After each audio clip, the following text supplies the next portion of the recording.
Hello everyone, welcome to my channel. आज मैं आपके साथ शेयर कर रही हूँ एकदम डिफरेंट तरीके के पराठे और लहसुन की चटनी की रेसिपी। तो आप रेसिपी को देखिए और ट्राई करें। यकीन मानिए ये बहुत ही टेस्टी बनकर तैयार हुई थी। और अगर रेसिपी पसंद आए तो चैनल को सब्सक्राइब करना और रेसिपी को लाइक करना ना भूलें। तो चलिए रेसिपी को स्टार्ट करते हैं। सबसे पहले हम आटे को गूँथ कर तैयार करेंगे। तो मैंने यहाँ पर 1 कप गेहूँ का आटा लिया है, 1 टीस्पून जीरा, 1 टीस्पून अजवाइन और 2 टीस्पून डालेंगे सफ़ेद तिल और 1 टीस्पून डालेंगे कसूरी मेथी और ऐड करेंगे 1 टीस्पून नमक, हाफ टीस्पून कश्मीरी लाल मिर्च पाउडर, ये ऑप्शनल है, और ऐड करेंगे 2 टीस्पून इसमें हम घी डाल देंगे। अब घी की जगह ऑयल भी डाल सकते हैं। अब हम आटे में मसालों को अच्छे से मिक्स करेंगे। हमने आटे में मसालों को अच्छे से मिक्स कर लिया है। अब हम थोड़ा थोड़ा पानी डालेंगे और आटे को गूँथेंगे। और यहाँ पर हमें आटे को सॉफ्ट गूँथना है। ध्यान रखें आटे को ज़्यादा हार्ड ना गूँथें। और हमने आटे को गूँथ कर तैयार कर लिया है। अब हम आटे में हल्का सा घी लगा देंगे ऊपर से और इसे अब हम ढककर 15 से 20 मिनट के लिए रख देंगे, जिससे आटे बहुत अच्छे से सेट हो जाएंगी। अब हम बनाएंगे लहसुन की चटनी। इसके लिए हमने पानी बॉयल होने के लिए रख दिया है। पानी में बॉयल आ गई है। अब इसमें ऐड कर देंगे सूखी लाल मिर्च को। मैंने यहाँ पर तीखी वाली सूखी लाल मिर्च लिया है। अब इसकी जगह कम तीखी वाली जो लाल मिर्च आती है उसे भी यूज़ कर सकते हैं। और इसे अच्छे से बॉयल करेंगे, जिससे जो मिर्च की जो तीखापन है वो कम हो जाएंगी। और देखिए अच्छे से बॉईल हो गई हैं। तो अब इसे स्ट्रेनर में स्ट्रेन कर लेंगे। और हमने इसे 5 मिनट तक बॉईल किया था। हमने लाल मिर्च को स्ट्रेनर में स्ट्रेन कर लिया है। अब हम मिक्सर जार में डाल देंगे 3/4 कप के लगभग लहसुन की कली। मैंने यहाँ पर लहसुन को पहले से छिलकर रेडी किया था। और इसमें ऐड कर देंगे हम लाल मिर्च को जो हमने बॉईल करके रेडी किया था। और इसमें हम ऐड करेंगे 2 टेबलस्पून पानी। और यहाँ पर हमें लहसुन और मिर्च को थोड़ी सी दरदरी पीसनी है। तो चलते से हम पीस लेते हैं। और हमने इसे पीस कर रेडी कर लिया है। चलिए चेक कर लेते हैं। आप देख सकते हैं हमने यहाँ पे लहसुन और मिर्च को थोड़ी सी मोटी पीसी है, यानी कि दरदरी पीसी है। इस तरह से ही हमें पीसना है इसे। अब चलते हैं नेक्स्ट प्रोसेस में। अब हम कढ़ाई में डाल देंगे ऑयल। मैं यहाँ पर 4 टेबलस्पून रिफाइंड ऑयल डाली हूँ। और डाल देंगे लहसुन और मिर्च की पेस्ट को। और इसे हम लो फ्लेम पर अच्छे से भुनेंगे। तो मैं इसमें डाल देती हूँ थोड़ी सी पानी, जो मिक्सर जार में डालकर मैं डाल देती हूँ। और इसमें ऐड कर देंगे हाफ टीस्पून डाल देंगे कश्मीरी लाल मिर्च, 1 टीस्पून डाल देंगे नमक।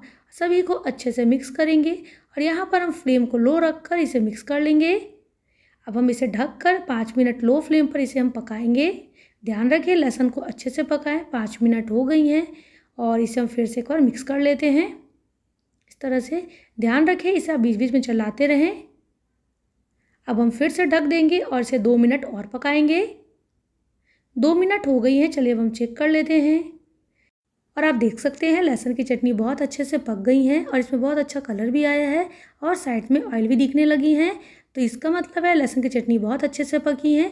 इस बात पर ज़रूर ध्यान रखें लहसुन की चटनी को लो फ्लेम पर अच्छे से पकाएं। अब इसमें ऐड कर देंगे 1 टीस्पून विनीगर। विनीगर डालने से आप चटनी को 15 से 20 दिन के लिए स्टोर कर सकते हैं। और इसमें ऐड करेंगे 1/4 टीस्पून चीनी। आप यहाँ पर विनीगर की जगह नींबू का रस भी डाल सकते हैं। और इसे ढककर हम 1 मिनट पका लेंगे। ये लीजिए लहसुन की चटनी बनकर तैयार हो गई है। इससे ज़्यादा हम इसे पकाएंगे नहीं। और अब हम गैस को बंद कर देंगे। तो एक बार इस तरह से इस लहसुन की चटनी को ज़रूर ट्राई करें। यकीन मानिए ये किसी भी खाने को टेस्ट को बढ़ा देती है। अब हम चलते हैं नेक्स्ट प्रोसेस में। आटे को चेक कर लेते हैं। आटे बहुत अच्छे से सेट हो गई हैं। तो हम इससे पराठा बनाएंगे।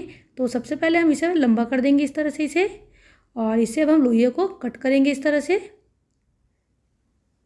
और अब हम इसे पेड़े की शेप देंगे। तो एक लोई ले और हाथों में इस तरह से घुमाते हुए इसे हल्का सा हम इसे प्रेस कर देंगे। और इसी तरह से हमें सभी को बनाकर तैयार कर लेना है।